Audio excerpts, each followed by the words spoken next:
años. Y ahora, bueno, vamos a compartir con ustedes un nuevo panel. Vamos a invitar al escenario a nuestros próximos invitados para dar comienzo a esta sección titulada Producir en la región, oportunidades y desafíos para potenciar cadenas de valor. Primero vamos a escuchar y a conocer la experiencia de Ternium, una de las principales siderúrgicas de América, con ventas anuales por más de 14.000 millones de dólares y que cuenta con más de 20.000 empleados. Se trata de una empresa clave por sus aportes a la integración regional del Mercosur y de América Latina, con importantes proyectos para la región. El invitado para este panel es Máximo Bedoya, que está subiendo. Máximo, bienvenido. ¿Cómo estás? Muy bien, ¿vos? Un gusto, muy bien.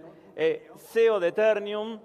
Es también presidente de la Asociación Latinoamericana del Acero, Alacero, presidente de la Cámara Nacional de la Industria del Hierro y el Acero, Canacero, en México. Se graduó como ingeniero industrial del Instituto Tecnológico de Buenos Aires, el ITBA. Estudió la maestría en Administración en la Universidad de Stanford, en los Estados Unidos.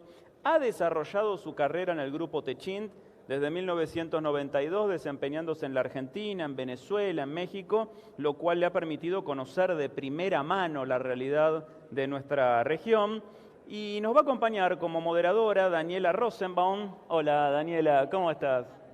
Ella es gerenta de estudios económicos del Centro de Estudios de la UIA, CEU, UIA. Es economista de la UBA y magíster en estudios internacionales de la Universidad de Tela. Vamos a dar inicio oficial a este panel con las siguientes imágenes.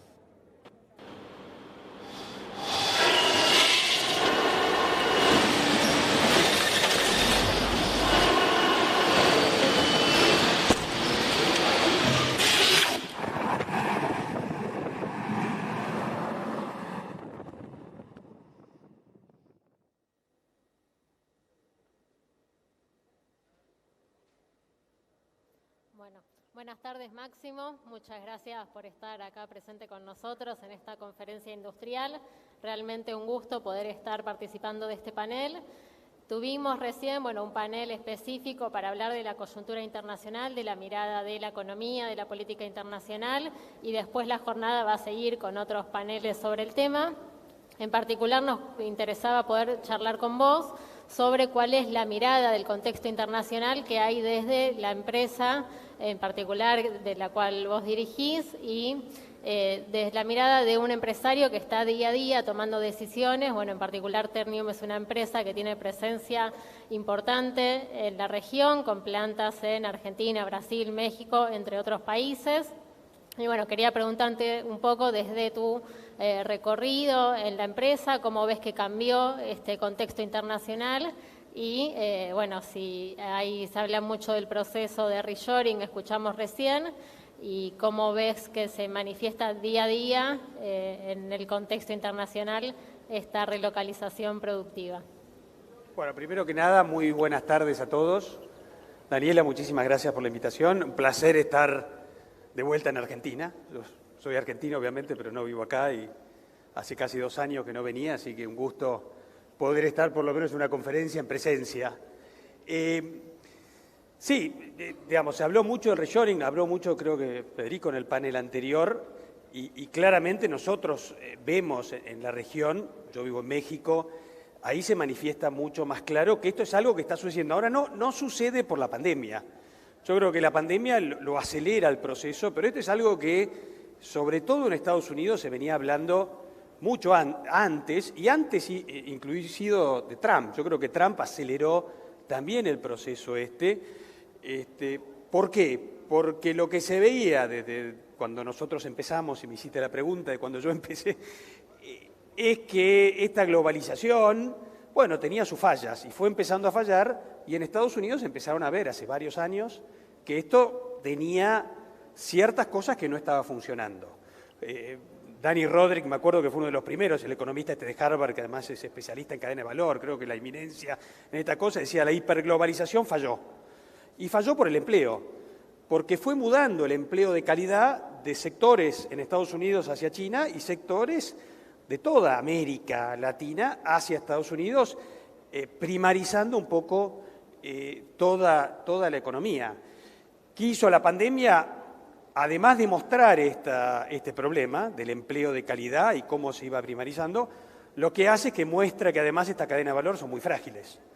Y lo muestran en el medio por un evento completamente distinto a la pandemia, que se encalló un barco en el canal de Suez por 6 días y pararon plantas en México y en Estados Unidos. Eso fue una alarma para muchos de estas cadenas. Y después lo que pasó con un montón de industrias, semiconductores que no se hacen y frenan todas las plantas automotrices de América. Entonces, como que la pandemia intensificó esto. Y este es el cambio que nosotros estamos viendo. Cuando yo empecé a trabajar en la industria del acero, hace muchísimos años, por desgracia, Brasil, o sea, la industria representaba el 30% del PIB en Brasil. Representaba el 30% del PIB en Argentina también. Hoy representa el 10% del PIB en Brasil y creo que el 13, 14 en Argentina, porque subió un poquito, pero también llegamos al 10. Si agarrás Corea, por ejemplo, por agarrar una, no quiero China porque en esa época no llega, representaba el 25, representa el 27 hoy. O sea, se mantuvo constante durante todos estos 25, 30 años. Y vos lo sabés mejor que yo, cómo cambió, cómo creció Corea comparado con cómo creció nuestros países. Entonces, esto es lo que denota el reshoring o el nearshoring. Hubo un problema y ahora se está tratando de corregir, por lo menos Estados Unidos lo está tratando de hacer. Bien.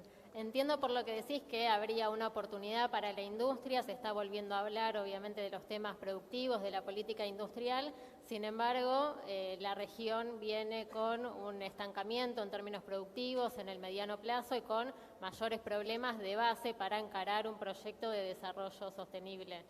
Al mismo tiempo, bueno, la industria es un actor, consideramos, fundamental en la matriz productiva por las oportunidades que brinda en términos de complejidad productiva, de la matriz productiva, las exportaciones de alto valor agregado y también por el rol que tiene como integrador social a partir de la contribución que hace al empleo, al salario.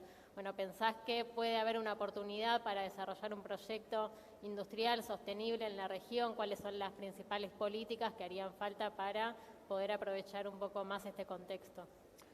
No, yo creo que sí, sin duda hay una oportunidad, creo que lo decían en varios de los paneles anteriores, donde esto es una oportunidad casi única que hay, porque algo, digamos, el mundo, no el mundo asiático, pero el mundo del Atlántico, vamos a ponerlo, está yendo hacia decir, bueno, nos equivocamos, tenemos que hacer cadenas de valor más regionales, tenemos que hacer cadenas de valor más locales, y en eso nosotros podríamos entrar, ¿no? Ahora, lo primero que necesitamos es reconocer que esto es un tema y que tenemos una oportunidad. No sé si estamos todavía ahí en eso, donde reconozcamos que el empleo industrial, o que sepamos que el empleo industrial es un empleo de muchísima más calidad que un empleo en servicios. Estados Unidos lo hace. Ayer o antes de ayer, no tiene nada que ver con esto, pero sacaron un documento. Catherine Tai, que es la representante del USTR de Estados Unidos, y la secretaria Raimondo, que es la secretaria de Comercio, la ministra de Comercio de Estados Unidos. O sea, las dos personas de la administración de Biden más importantes de toda su administración en el tema comercial, sacan un documento donde dicen de la industria manufacturera, en particular la industria siderurgia, la nuestra, pero en general hablaba de todas, donde dice es tan importante porque paga 28% más que los salarios promedio en la parte de servicios. Y esos en los hombres. Y en las mujeres, 58%. Entonces hace toda una defensa de las cadenas de valor, toda una defensa de la industria. Entonces creo que ese es el primer paso que hay que dar y empezar a diseñar políticas donde realmente atraigamos la inversión. Acá hay que atraer la inversión privada, hay que darle de vuelta valor a la iniciativa privada, a la industria privada, para hacerlo. Otro de los casos, hablo mucho de Estados Unidos y México, porque por ahí México es el único país de Latinoamérica que está aprovechando un poco, principalmente por la cercanía de Estados Unidos. México, Estados Unidos y Canadá renegocian un tratado de libre comercio hace poco, ¿no? Antes de la pandemia, el NAFTA, lo renegocian. La parte más importante de esa renegociación es exactamente esto, es cómo hacer el nearshoring, cómo hacer la relocalización de la cadena de valor. ¿Por qué? Porque elevan el contenido regional que tienen que tener todos los insumos, todos los las manufacturas de Norteamérica. Entonces, para que un producto sea manufacturado en Norteamérica, tenga la insignia de que es norteamericano, tiene que tener un contenido mucho más grande. Por ejemplo, los autos que antes se armaban, no solo eso, sino que la autoparte tiene que ser regional, el acero tiene que ser regional, los motores tienen que ser regional. O sea, el gran cambio que se dio en el TEMEC es ese. Y entonces yo creo en el nuevo TEMEC, en el nuevo tratado. Entonces, esa es un poco la visión de que nosotros tenemos que tener acá. En Brasil, Argentina, hoy se está discutiendo, o por lo menos lo leo en algunos, que algún país quiere hacer un tratado de libre comercio o que el Mercosur se acerque al tratado con China.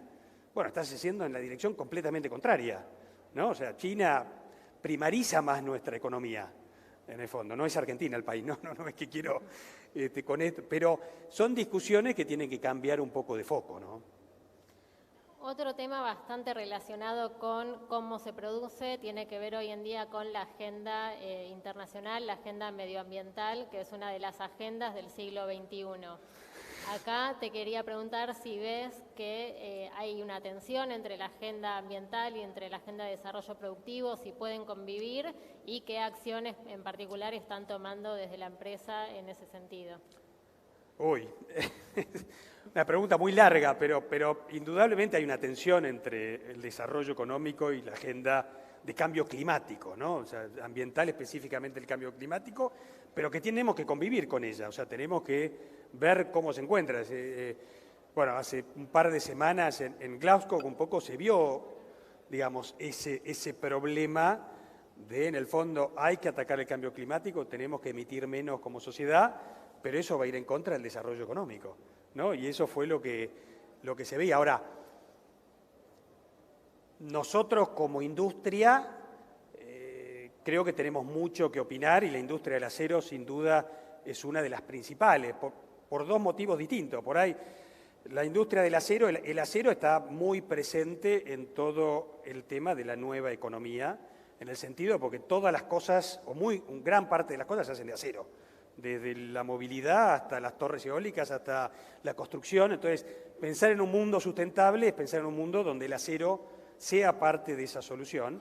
Por otro lado, el acero es el producto más fácil reciclable. O sea, el acero se recicla infinidad de veces y es muy fácil de separar. No se necesita nada, un imán y se separa el acero. Entonces, por eso hoy se recicla más acero en el mundo que todo el resto de los materiales juntos. Y tercero, si querés sustituir el acero por otro, emitirías mucho más, ¿no? Por ejemplo, veíamos justo la semana pasada en un congreso especial de acero, si vos querés reemplazar el acero de un auto por aluminio, el mundo emitiría 6 veces más que lo que emitís hoy acero. Pero, por todo esto, el acero es responsable hoy del 8% de las emisiones mundiales de gases de efecto invernadero. Entonces tenemos que trabajar mucho en cómo reducimos como industria esas emisiones. Son muy grandes. Lo estamos haciendo. Lo estamos haciendo como industria y lo estamos haciendo nosotros, cada empresa en particular, que nosotros tenemos un montón de ejemplos de cosas como en Brasil, que sustituimos el gas natural por biometano de todos los basureros de la ciudad, en Río de Janeiro. En México, que producimos con gas natural toda la reducción del acero, hoy hacemos captura de ese carbono que emiten nuestras, y lo vendemos a ese carbono, es un proceso único en el mundo, pero esto se requiere llevar a niveles muchísimo más grandes. Pero creo que ahí sí tenemos una buena noticia para América Latina, tomando por ahí un poco lo que hablábamos antes. O sea, América Latina tiene un potencial natural muy superior al de muchas otras regiones, ¿no? Entonces, el hecho de desarrollar, el potencial que hay acá para desarrollar energías renovables, biomasa, que también es una de las soluciones que como industria estamos viendo, y a partir de ahí que se genere el hidrógeno verde para los procesos de reducción. Y en el medio, el tema del gas natural, que si bien es un combustible fósil y emite muchísimo menos que el resto de los combustibles fósiles. O sea, el gas natural va a ser el agente reductor de transición en toda esta...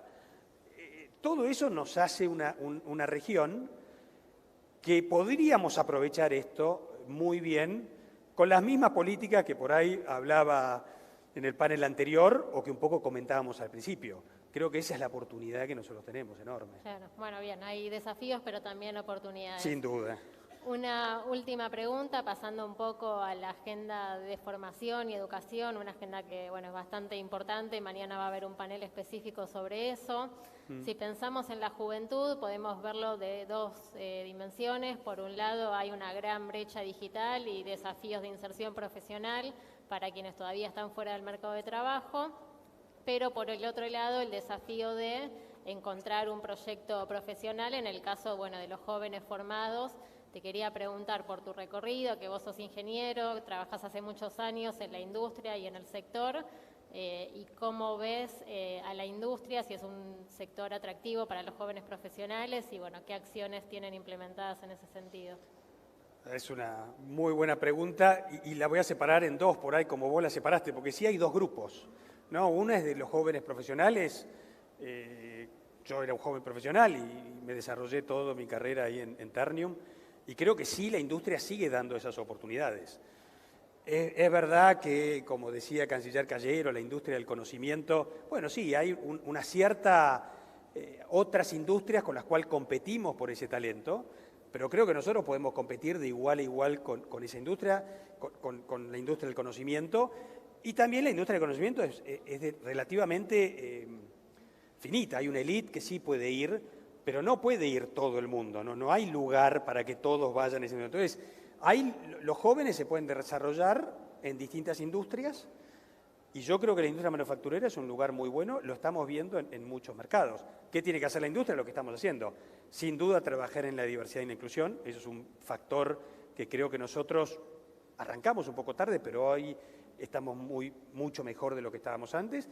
Y en sí darles oportunidades de crecimiento, proyectos de inversión, que la industria, si hacemos las cosas que hablamos al principio, lo podemos hacerlo, se los podemos dar. Pero creo que el factor más importante donde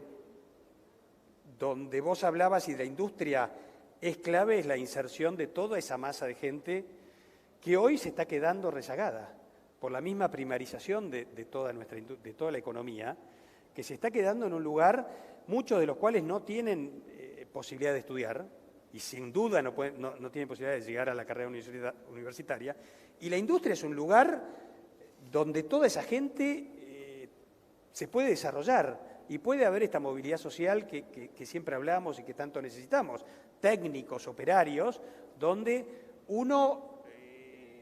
la manufactura es la que los lleva, les puede dar esa cabida. El crecimiento de la manufactura, el crecimiento de la industria es donde ellos pueden entrar. Nosotros hacemos mucho por esa educación, pero claramente se necesitan políticas que fortalezcan el crecimiento del aparato productivo, que vean lo que hablamos recién, que vean lo que hablamos en el panel anterior, para que realmente podamos crecer como industria, aprovechemos esta oportunidad única y entonces todos esos jóvenes se puedan incorporar al trabajo productivo y tengan un empleo que les dé mucha más seguridad, que les dé previsibilidad hacia dónde van, y que, bueno, que puedan formar una familia y hacer ese crecimiento, ¿no? Bueno, muchas gracias, Máximo. No, al contrario, muchas gracias a vos, Daniela.